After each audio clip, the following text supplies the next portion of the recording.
Hey guys, welcome to another movie review. Today I'm talking about the film The Fabelmans. This is the most recent film from Steven Spielberg, and what's interesting about this movie is it's semi-autobiographical. So that means that a lot of this film is based off his own life, a lot of his own childhood. So how Steven Spielberg chose to handle this movie is rather than calling this family the Spielbergs, he renamed them the Fabelmans. So we follow a young man named Sammy Fabelman instead of Steven Spielberg for the lead character of the movie. But in this film, you guys, basically, like I said, this film is about Steven Spielberg's childhood. It is about how, the divorce of his parents impacted him a lot as a young man, and how that kind of worked its way into his film career as well. What got him interested in film? What are some things that got his family involved with his life as far as is getting them involved in his work, getting the family involved in the films that he makes and things like that. So over the course of this movie, we find out what exactly happened in Spielberg's childhood, as as the film called him, Sammy Fabelman. What got him into film? What inspired him to get into film? What he did when really terrible things were happening in his family, and kind of how he coped with it. How did he return to a passion of film after a rough time in his life? All those things are explored over the course of The Fabelmans. But overall, guys, I loved this movie. I feel kind of bad that I wasn't able to see this in the theater. I have a Redbox app on my smart TV, and there was a feature where you could rent this movie for like a day or two.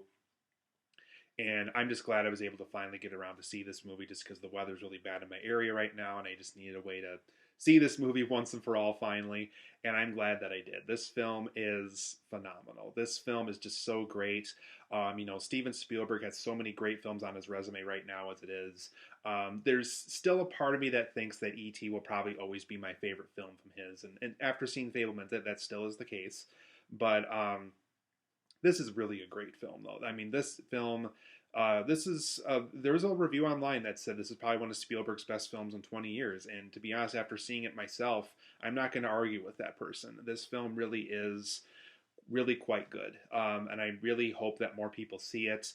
I think the box office results were okay for this movie. So unfortunately, I'm getting the impression not a lot of people went out of their way to go see this one. But if you could somehow track it down, if you could even rent it off the Redbox app like I did on a smart TV somewhere, it's totally worth your time and money. But let's go over some positive and negatives of why I really love this film, why it's still not maybe the all-time greatest film that Spielberg's ever done. Like I said, I think that title still belongs to E.T. But let's talk about some things that I really, really liked about this movie.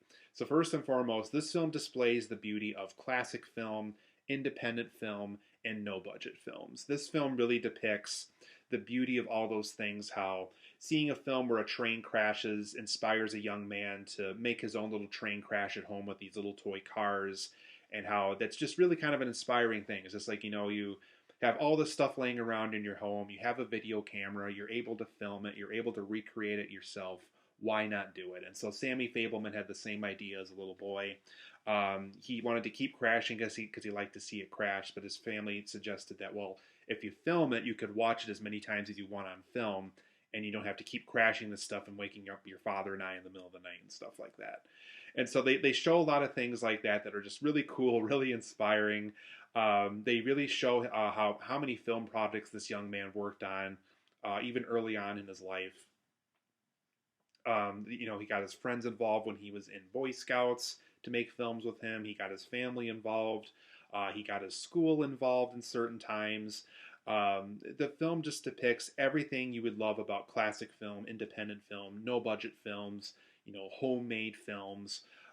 This film really just shows just how beautiful that is, just how flexible of an art form it is, how it can really inspire somebody, how it can form somebody, and so every way that the film could have depicted that in a beautiful way, it did, and I just love that aspect of this film. And all the cast members here are just absolutely spectacular. Every cast member brings their A game here. Whether we're talking about Paul Dano, Michelle Williams, Seth Rogen, I want to talk about quick.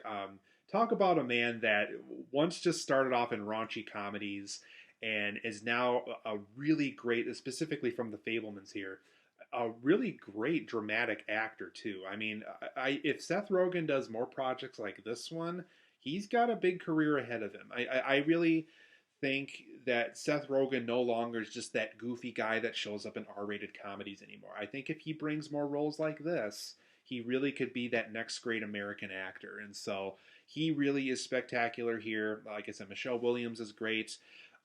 Gabriel LaBelle, I think, is the kid that played Sammy Fabelman, the teenage one. Even the kid that played the young Sammy Fabelman at the beginning of the movie was also very good. Um, all the cast members are spectacular here. There's not a bad performance in the film. Everybody is great. Everybody's on the same page. You could tell Spielberg directed them in a terrific way here.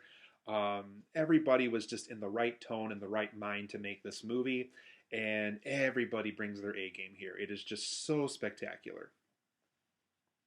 And overall, I felt really invested in the Fablemans family. When bad stuff was going down, I wanted them to get out of it. When good stuff was happening, I was happy for them. I wanted them to be happy. I wanted them to see success. It's definitely a film where not only does the lead character get a lot of love and attention and development, pretty much the whole family does too. And so I really felt invested in this family. I, you know, I wanted to be a part of this family. I wanted them to grow. I wanted them to be happy. I wanted them to get out of bad times. And it's just one of those films where I felt invested from beginning to end in this family. And I wanted the best for them. And there was times where they got the best for themselves. And so I really felt invested in the Fableman characters. The screenplay for this film is absolutely terrific. I guess Steven Spielberg himself even helped out with the screenplay. And it really shows because everybody gets the development that they need here. I also love the lighting in this film. One thing that Spielberg chose to do with this movie is a lot of the outdoor shots are filmed on sunny days, or at least they give you the illusion that they are. And I like how it feels like a really bright, colorful, fun summer day out whenever they're outside, or even when it's in the middle of the night and they're coming home from like a movie or something. Just the way that the film is lit is very cool. So the lighting is done very well. Even when Sammy Fableman's watching one of his short films in his closet, how he has his hands up and how he's able to see what he filmed on his camera and just watch it off of his hands. It's shown in the trailer for those who haven't seen the trailer for this movie yet. But just the lighting in this film is terrific too. Just absolutely beautiful. Love the sunny day lighting that they did throughout this movie. It really was terrific. There's also small references, not really to films that Spielberg directed, but to films he produced. Two films I did notice that did this were Poltergeist and Back to the Future, both films he produced but not directed, even though there's small whispers that he was a big directing help part of the first Poltergeist movie. But a lot of small references to those. Unfortunately, there's no Jaws or Indiana Jones or stuff like that. At least nothing that I was able to catch anyway. But small references to films that he produced over the years as a film producer and outside of his directing career. That's just a lot of fun stuff. Like I said, Back to the Future and Poltergeist were the two that I caught. But a lot of small references to things that he's worked on over the years, and just a lot of fun to witness as a viewer of the movie. I also love the film's marriage of realism and the fantastical. Robert Zemeckis once said that some of the greatest films ever made are always the ones where the drama is really outstanding and the fantastical elements are also really interesting and fantastic. And when they have a marriage of each other, it really kind of makes it kind of the best film you could possibly make. It's like I said, like the best drama and the best of spectacle, marrying them together.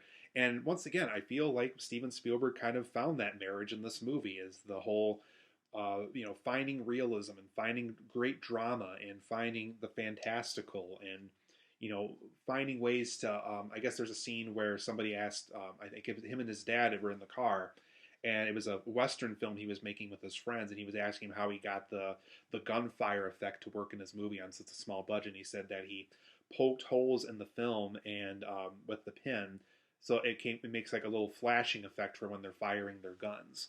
And so there's just stuff like that that's just really cool, and it's things that you just never think of as far I've grown up in an era where every form of film editing is done on a computer, and it's always like an effect on a computer and stuff like that. And so this film really shows that, showing a nice healthy blend of realism and the fantastical can really give you the best film possible. And like I said, Spielberg finds that marriage here. He finds that realism and the fantastical marriage, blends them together, creates a terrific film. But for my negatives of The Fabelmans, so John Williams apparently, at least as of this moment, he claims that Indiana Jones and the Dial of Destiny might be his last film score. He'll still make music while he's around, but he might not make a score for a film anymore. So if that is the case, The Fabelmans might be the last time him and Steven Spielberg ever collaborate. And one of my downsides of this movie is I feel like his score is a little sidelined a little bit. I understood kind of, because I always feel like there's a story behind his score.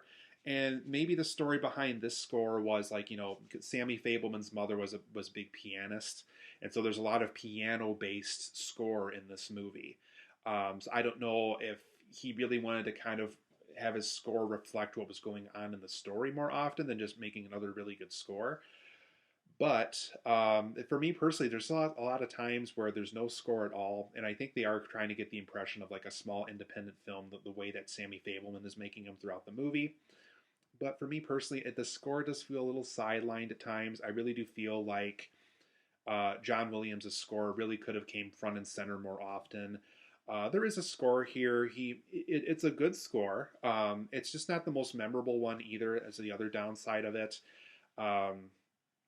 So if this is their last time collaborating together with Spielberg and John Williams, doing a score for his movies, it felt a little sidelined to me. I really was hoping for a John Williams score that really kind of knocked it out of the park if this really is their final collaboration together. But for me personally, as much as I like the John Williams score in the movie that was featured, it does feel very sidelined to me. There's also a subplot involving Sammy Fabelman having a girlfriend in this high school that he goes to in California. And I really felt like this subplot was unnecessary. Really, besides giving him this opportunity to film the senior skip day, that really is kind of the only point of this character, to be honest with you. Everything else they did with her was just kind of pointless to me. It was just kind of your typical, they get together, something happens, they aren't happy together, and so on and so forth. And it's just the subplot felt very unnecessary, and it's also featured very late in the film. This is a 2.5-hour movie, and though I really can't complain about the runtime, one thing I easily would have removed from the movie was this girlfriend subplot. They really did not need it. So for me personally, it was a subplot they didn't need, and that's something I wish they could have ditched in the editing room, or maybe could have saved for a director's cut somewhere if we ever get one. But overall, The Fabelmans, 9.5 out of 10 for me. Easily one of the best films of 2022. Probably one of the best films I've seen probably in maybe the last 5 or 6 years as well. I really liked it a lot.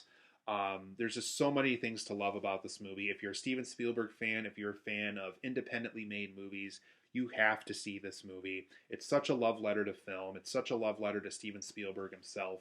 Like I said, two little nitpicks I had throughout it that don't make it as perfect as some of his other films, and E.T. is still probably my favorite film of Steven Spielberg, but 9.5 out of 10 for me. I really love this movie. It really is one of the best of the year. Expect to see this one on my top 10 list when I make that, just because it really is very, very, very good. 9.5 out of 10 for me. I absolutely love The Fabelmans. Be sure to check this one out.